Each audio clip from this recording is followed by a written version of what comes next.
باللہ من الشیطان الرجیم بسم اللہ الرحمن الرحیم الحمدللہ رب العالمین الصلاة والسلام علی سید الانبیاء والمرسلین ابی القاسم المصطفى محمد اللہم صلی اللہ وآل بیت الطیبین الطاہرین المعصومین اما بعد فقد قال اللہ سبحانہ تبارک وتعالی وقوله الحق بسم اللہ الرحمن الرحیم یا ایھا الذین آمنوا کتب علیکم الصیام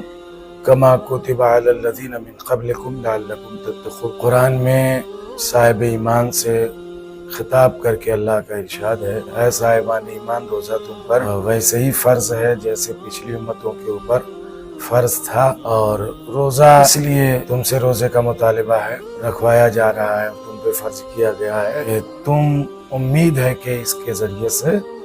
پرہیزگار اور متقی اور خوف خدا رکھنے والے بن جاؤ۔ آیت کے ضمن میں ہم صرف اتنا کہ روزہ رکھنا جب ہم پر فرض ہے تو سوال یہ پیدا ہوتا ہے کہ کیسا روزہ مطلوب پروردگار ہے، ہم کو کس طرح کا روزہ رکھنا چاہیے، کیسا روزہ اللہ کو پسند ہے، ہم کیسے روزہ رکھیں۔ تو آئیے امام جعفر صادق علیہ السلام نے وصیت فرمائی ہے کہ جب تم روزہ رکھو تو تمہارے کانوں، آنکھوں، بدن کے رونگٹوں اور جلد اور دوسرے سب اعضاء کو بھی روزہ دار ہونا چاہیے۔ کتنا اہم پیغام ہے، کتنی اہم وصیت ہے جس میں سب چیز شامل ہے، حتیٰ کہ روئیں شامل ہیں، یعنی ان کو حرام بلکہ مکروہ چیزوں اور کاموں سے بھی بچائے رکھو۔ نیز فرمایا کہ تمہارا روزہ دار ہونے کا دن اس طرح کا نہ ہونا چاہیے جیسے تمہارا روزہ نہ رکھنے کا دن ہوتا ہے۔ پھر فرمایا کہ روزہ صرف کھانے پینے سے رکنا نہیں بلکہ حالت روزہ میں اپنی زبان کو جھوٹ سے اور آنکھوں کو حرام سے دور رکھو۔ روزے کی حالت میں کسی لڑائی جھگڑا کسی سے نہ کرو، کسی سے حسد نہ کرو، کسی کا گلا شکوہ نہ کرو اور جھوٹی قسم نہ کھاؤ۔ یہ سب تمام شرائط ہیں کیسا اللہ کو روزہ پسند ہے، بلکہ سچی قسم سے بھی پرہیز کرو، جھوٹی تو الگ بات ہے، گالیاں نہ دو، ظلم نہ کرو،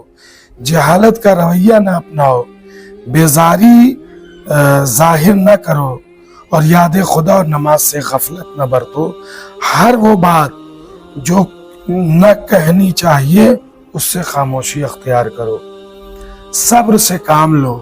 سچی بات کہو، برے آدمیوں سے الگ رہو، بری باتوں، جھوٹ بولنے، بہتان لگانے، لوگوں سے جھگڑنے، گلا کرنے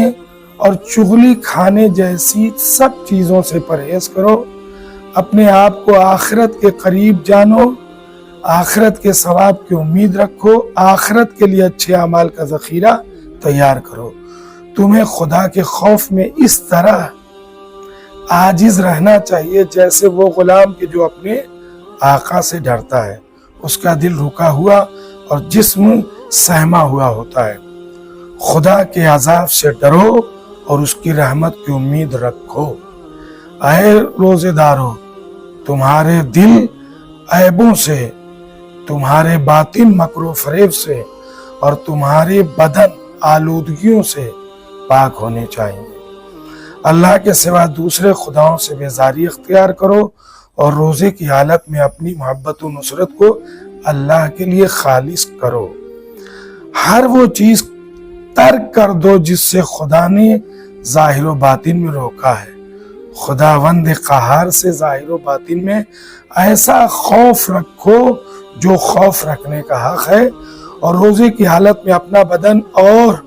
روح خدا کے حوالے کر دو اور اپنے دل کو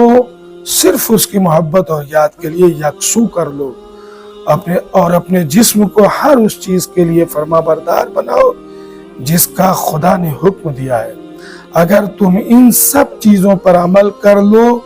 جو روزے کے لیے مناسب ہیں تو پھر تم نے خدا کی فرمائشوں پر عمل کیا ہے، اور جن چیزوں کا میں نے تذکرہ کیا ہے اگر ان میں سے کچھ کم کرو گے تو تمہارے ثواب اور فضیلت میں کمی آ جائے گی۔ اس طرح سے ان شرائط کے ساتھ ان وصایائے حضرت امام جعفر صادق علیہ السلام کی روشنی میں روزہ رکھنا خدا کو مطلوب ہے، اور اگر کوئی ایسا روزہ رکھے تو واقعی حضرت معصومین علیہ السلام کی نگاہ میں ایسے روزے دار کی قدر و قیمت ہے، اور خود پیش پروردگار ایسا ہی روزہ مقبول اور ایسے ہی روزے دار کو اجر جزیل کا مستحق اور جنت کا مستحق ٹھہرایا جائے گا۔ دعوانا ان الحمدللہ۔